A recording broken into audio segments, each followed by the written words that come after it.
And for today's video, napakaganda ng topic natin for today. I am with Mommy. Say hi to the viewers and audience. May gusto kang batiin? Hello sa lahat, sa lahat-lahat. So, sa lahat-lahat. Kasi baka pag nagsabi pa ako ng pangalan, baka may makalimutan. Oo, baka magselos pa. Mail sa lahat ng kamag-anak ko. Dito na sa Tito Moto. We are here to, kasi may nag-message, may nag-comment actually sa mga videos natin. Tapos tinatanong niya, kung paano daw ba tayo nakarating ng Italia. Ako actually tinatanong niya ako, paano po ba kayo nakarating ng Italia? Pero bago ko naman masabi yun, na paano ako nakarating ng Italia, syempre, sa totoo, nakarating ako ng Italia dahil sa mga magulang ko. Yung mga magulang ko, sila.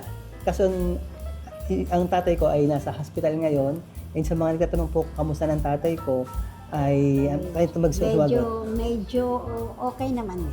Sa ngayon, medyo okay. Medyo okay naman siya, stable naman. Tsaka bakit ba siya na ospital? Sabihin mo din kung bakit siya na ospital. Na-ospital siya dahil bumaba yung BP. Tapos medyo nanghina siya nung New Year. Tapos bumaba ang BP. Ano pa ba? Bumaba ang Nanghina siya at nagkaroon ng flu, nagka-influenza. Yun. Kaya dinala na namin siya sa ospital. Anyway, stable naman. So, yun nga, ang topic natin for today ay kung paano kami nakapunta ng Italia. So, bago natin sabihin yung paano ako nakapunta ng Italia, itanong muna natin kay Mother kung paano siya nakapunta ng Italia. Paano ka nakapunta ng Italia, Mother? Ako, kaya ako nakapunta ng Italia dahil ng mister ko. Dahil ako ay kinuha niya para pumunta dito. Prima bakasyon lang. Pero nagustuhan ko na din. Kaya dire-diretso na para magtrabaho. Ako, niloloko niyo ako, Mi. Paano? Hindi, nung una bakasyon lang ang gusto ko ha. Hindi ka talaga mag-stay? Ayaw ko naman. Hindi. Ay, Nung nakita ko. Parang istorya namin yung sinasabi mo, Mami. Hindi, nakita ko yun. Nakita ko yung mga... Ang daddy talaga, sa totoo lang, kinuha niya ako para magtrabaho dito. Ako, parang testing lang, parang ganun, na tinignan ko kung maganda nga Italia. Yung unang tingin ko magandang Italia. Anong ginagawa niyo muna sa Pilipinas bago kayo makarating ng Italia? Nagta-Tupperware ako ha. Anong mga trabaho? Nagtinda ka ng Tupperware? Yung mga Pyrex. Nagtinda ka ng Mondragon? Pyrex. Yung Nike. Ikaw ay businesswoman, ano? Ganun na trabaho. Oo, businesswoman ang Mother dahil siya ay... sa kaibigan ng... Alam mo yung mga parents sa school, uso yan nung panahon na yun. Klase nito. Mondragon, ano pa? Ano ba yung Mondragon nga? Yung mga... Triumph. Mga Triumph, yan. Ano siya, nagtitinda siya ng mga Tupperware. Businesswoman niya ang tawag doon. Dahil yung mga kaibigan, yung mga kaklase ni PJ, may mga magulang. Yun. Sila. Lahat kami Tapos, ang tatay ko ay nakarating dito. Tama? Bakit nakarating dito? Sa susunod na vlog natin ilalagay. Ang daddy ang ating interviewin sa susunod para malaman din natin kung paano ba talaga nakapunta ang daddy. Pero dahil ang daddy ay nandito na, so ikaw, nagdesisyon ka na magpunta rin dito. Paano ka nakapunta dito? Paano ang punta? Ano ba yun? Tourist visa? Ano ba yun? Agency na tinatawag? Hanggang sa Switzerland, turista. Tapos hanggang Switzerland lang kami. Tapos sa Switzerland kayo dapat bababa? Pinatak, oo. Yun, nandun na kami Pumunta sa Switzerland. Anong year to? 1994? 1993, 94. Summer, winter yan nung dumating ka? Winter. Di malamig. Malamig. Ay, meron kang jacket? Oo, meron. Pero problema... Na winter jacket? Hindi. Hindi, yung yung jacket na normal, hindi talagang hindi jacket. Winter jacket.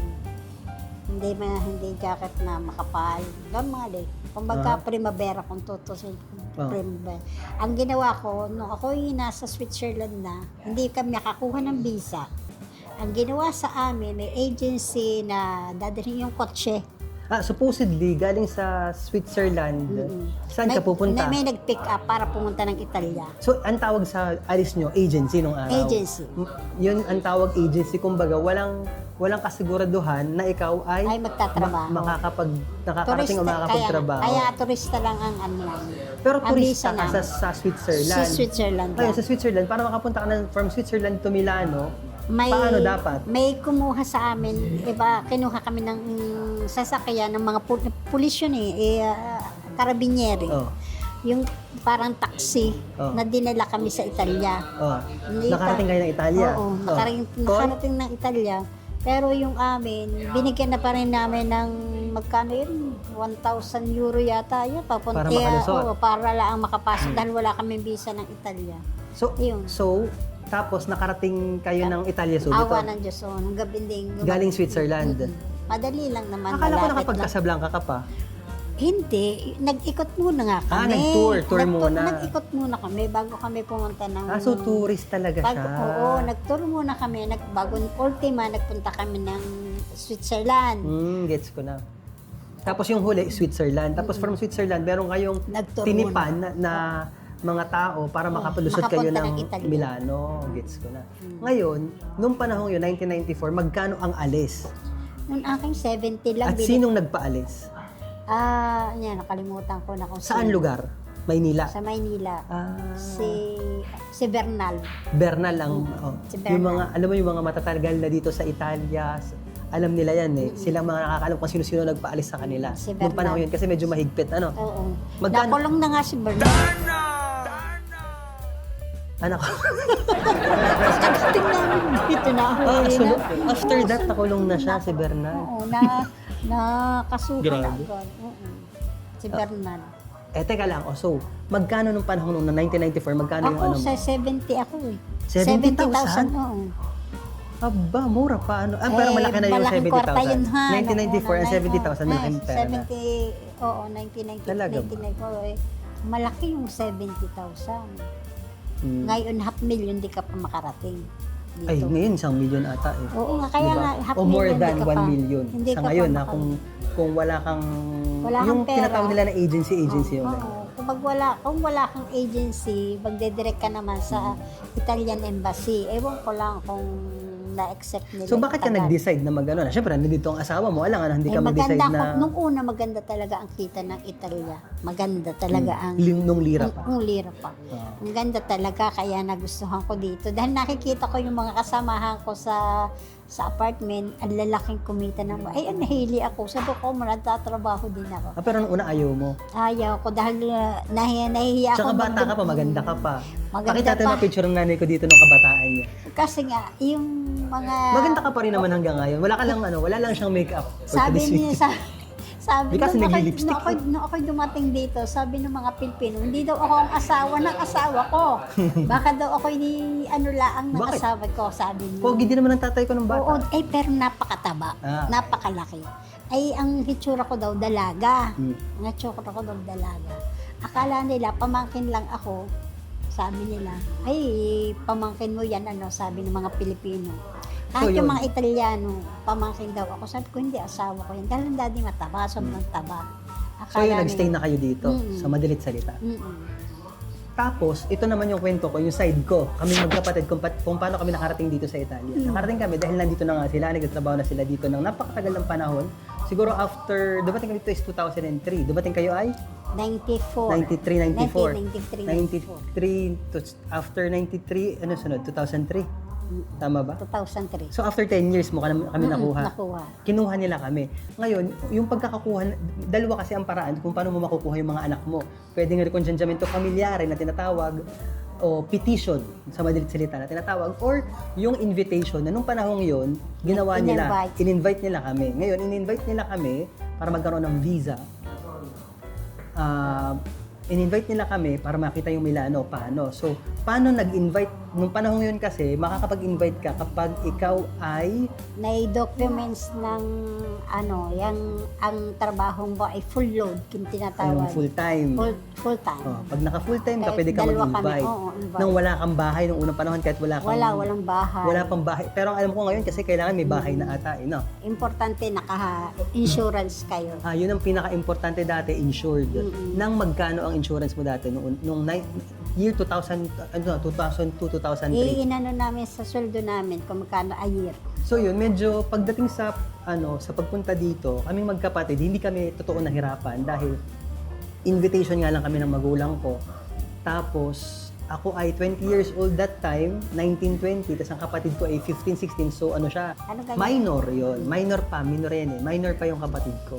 So nung dumating dito yung kapatid ko, ang tawag dito Caricov, na carry pa nila para magkaroon din ng permit to stay nung unang panahon.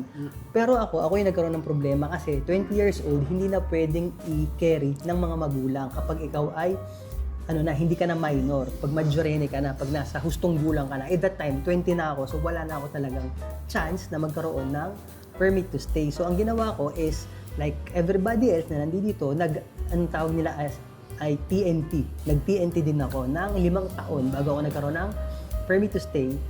Pero sa 5 taon na yon, pinag-aral ko naman siya. Kasi nung unang panahon, pwede pang mag-aral sa school kahit wala kang papel. Sa ngayon, hindi na sila tumatanggap. Pero nung ako ay nag-aaral pa, pwede pa ang walang papel. Tinanggap nila ako.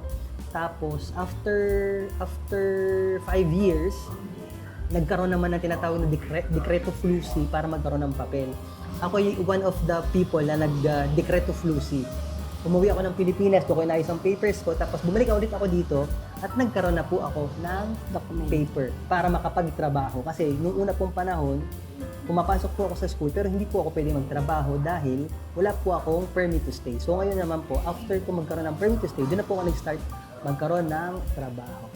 Yun po ang kwento kung paano po kami nakarating dito sa Italia. Tapos, hindi na namin pinauwi. Nung dumating sila, dahil vacation nga lang sila, hindi namin pinauwi. Naalala ko, pinag-usapan natin yung pamilya kung uuwi ba talaga tayo o hindi. Kami sabi kami sa magulang nung panahon yun. Dahil nga, ang tagal ng panahon namin walang magulang eh. Sa buong panahon namin nung kabataan na lumalaki kami, wala kaming magulang. Di ba? Yun ang problema natin. Tapos sila din, wala din yung mga anak nila. So, pero para kami talagang nasa Grande Fratello, nasa Grande Fratello ang tawag sa atin ay PBB. Dahil hindi namin kilala yung isa't isa, promise. Diyos ko, ang hirap mag-adjust pag hindi mo kilala ang magulang mo. At para din sa kanila, mahirap din mag-adjust na hindi din nila kilala ang mga anak nila. Hindi namin alam kung anong gusto, gano'n. At saka yung ugali. Ugali. Kahit pa sabihin mo na galing sa inyong ugali, mahirap pa rin. So, to wrap it up, ang final question is, hindi ba kayo nagsisisi na nag-Italia tayo o ano? O nagsisisi kayo? Ako hindi. Hindi ako nagsisisi. Nakarating ka ng Dahil Italia. dito gumanda ang buhay namin. Sa totoo lang. Nung kami nandito sa Italia, dito gumanda ang buhay namin. Doon tayo nakaluwag-luwag. Nakaluwag. Kaysa sa kung nagstay ka sa Pilipinas. Sa Pilipinas, konti. Kasi tapos kayo mag-asawa, di ba? Tapos kayo ng yung siguro nga, college. makakaano kami, pero hindi katulad dito ngayon na yung kinikita mo, hindi namin kayang kitaan sa Pilipinas. Hindi ka makakapag-Louis hindi ka makakapag-Gucci. Hindi ako yung kapritsyo ko, hindi. Doon di sa Pilipinas, normal lang. Kung kakain ka, 3 beses sa isang araw. May merienda naman sigurado. Oo nga, ibig sabihin, hindi pwede magpasarap ng pasarap. Hindi ka magkakaroon ng mga property. Yung mga nabili mo pa ilang property. Pero hindi ko sinasabi na yung mga nasa Pilipinas hindi makakapag-produce ng mga kung ano-ano. Hindi natin sinasabi yun. Kanya-kanya swerte. Swerte. Depende. Para sa akin, mami, sabihin nila natin na... Hindi ako swerte sa Pilipinas. Para sa akin, sabihin nila natin na ganun talaga. Ito ang swerte natin. Parang dito tayo sabi nga nila, ang tawag is magkudkud sa Italia. Yun ang aming swerte. So, that's all guys. Yun ang aming kwento. At yun ang kwento naman. Mas kung may mga gusto pa kayong... Kaya maganda. Ayaw pa awat o sa amin. Kasi kaya maganda. Nung dumating kami dito, ang daddy nasa Dita na.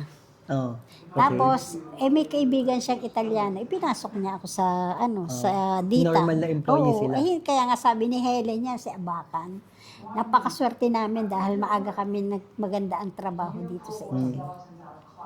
Maganda naging buhay namin sa Italia. Thanks God. Thanks God.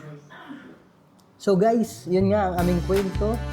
At maraming salamat sa panonood. Kung may gusto pa kayo malaman kung ano ng buhay or whatsoever namin dito, o gusto nyo chikahin si Mother kung anong mga tanong nyo, pwede kayo mag-comment below. Pero ito, promise, yung tatay ko, kung kaya ko interviewin habang siya ay nasa hospital bed, tatanong natin kung paano siya nakarating dito sa pag good mood yun.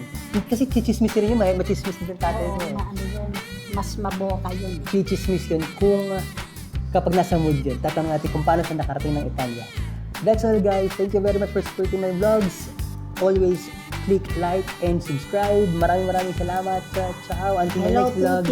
Ciao. Bye-bye. Hello, Tuti.